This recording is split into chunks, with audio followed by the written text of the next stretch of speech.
It's an exciting day for me today because I finally get to drive the CLK 500, which is the 5-litre V8 version of the car that I own, the Mercedes-Benz CLK. These cars, these CLKs, they were designed to have huge engines up front. I mean, it was the Mercedes-Benz way back then, and you could get V6s, V8s, but this V8, this 5-litre, it was the top one, it was the daddy. It's a car that I've always wondered, have I bought the wrong car? Should I have bought this one? Should I have bought the 5-litre V8 car? And you only have to listen to that sound of the V8 for just a few seconds, and you really start wondering, maybe I did make the wrong call. Maybe I should have bought one of these. I just need to get past this cyclist and try not to upset them too much with the glorious sound of this V8. As a petrol head, the sound of a 6 or 8 cylinder engine, it's just unbeatable.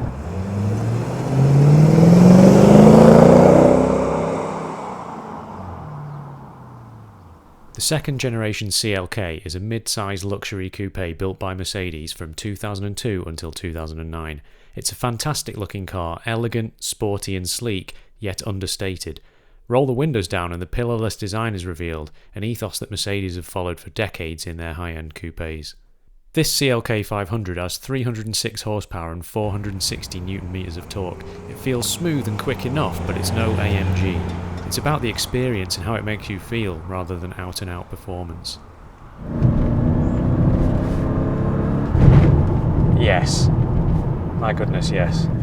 But of course, because it's a big engine, you know, it doesn't have to be doing high RPM. For me, that's what a big engine is all about. It's about the car just going, yeah, whatever. Oh, it's a big steep hill. Yeah, we'll just breeze up it. It doesn't throw you back in your seat, it just surges along and it goes through the gears very smoothly and quickly, and it's just got this glorious sound as it does it. This car is the Elegance trim level, whereas mine's the Avant-Garde. Now, Elegance was all about opulent luxury and wood trim panels, and you must have a cigar in your mouth at all times to drive it. The Avant-Garde was the sporty aluminium trim and darker colours and more aggressive. Got to have your sunglasses on all the time to drive it. Very odd having this solid piece of wood in my hands to turn the wheel. It's like I'm the captain of a ship rather than a car. You've got a very light coloured interior, big comfy leather seats. Now this car, I can't adjust all the seats like I can in mine. Like the ergonomic controls, like the bolsters and things, I can't move them in. But I do have the little picture of the seat on the door where I can control electronically it forward and back and up and down, and even the headrests you can adjust electronically, which I can't do in my car. It's got heated seats, it's got 2-stage heated seats. That again, my car didn't have that. Bit of a hot day to be trying it out. What it does have for me today is this dual zone climate control, which was standard on all CLKs. It's got ice cold air conditioning, and I'm just enjoying being in this car on quite a hot day. It's still got that button that drops the head restraints at the back as well, which is nice.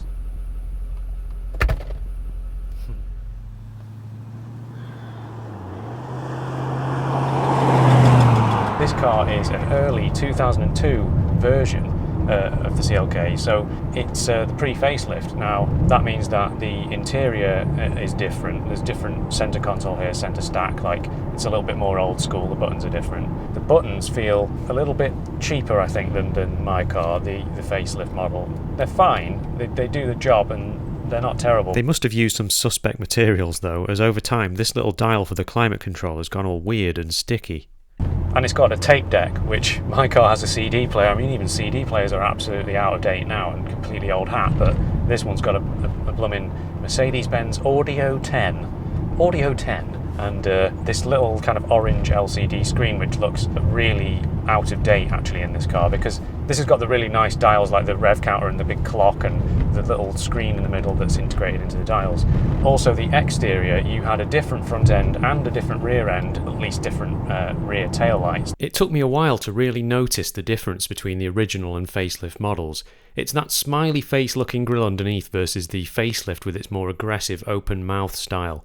There's also an extra slat in the original main grille. Something that I know about the Elegance trim level is that it has standard suspension as opposed to the sports lowered suspension.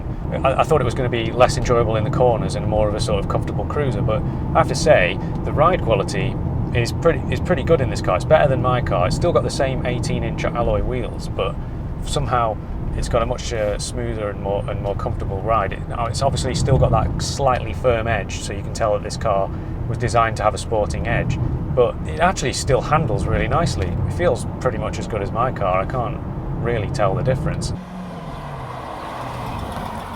Best just get backseat JJ's opinion on this car. I don't think we've ever actually asked him about the back of the CLK, so it'll be interesting to know what he thinks. What do you reckon, pal? Well, mate, I absolutely agree. That V8 engine is just incredible. It sounds so good, it's so nice, but I am not a fan of that wood trim. Yeah, well, it's I don't know, it's just I don't mind it. I think it's quite nice, this wood trim, and it's got that, like, real nice classiness to it. We're not ready for that yet, are we? Surely. Yeah, fair enough. I've been in the back of this car loads, but I've never actually told anyone about it, like what it's like, and it does just about fit 2 6-footers behind each other. Now, any taller and you're going to struggle, but my legs just fit behind JJ and my head just fits. If I sit up kind of straight, it's just touching really, so it's not the most comfortable for super long journeys, but anyone smaller than that, you're going to fit all right back here. Also, cheers for the new uniforms. Much better than that stupid turtleneck that I have to wear in winter. Cheers, mate. All right, nice one, mate. Cheers. Imagine if BMW had made a 5-litre V8 version of the E46 3 Series.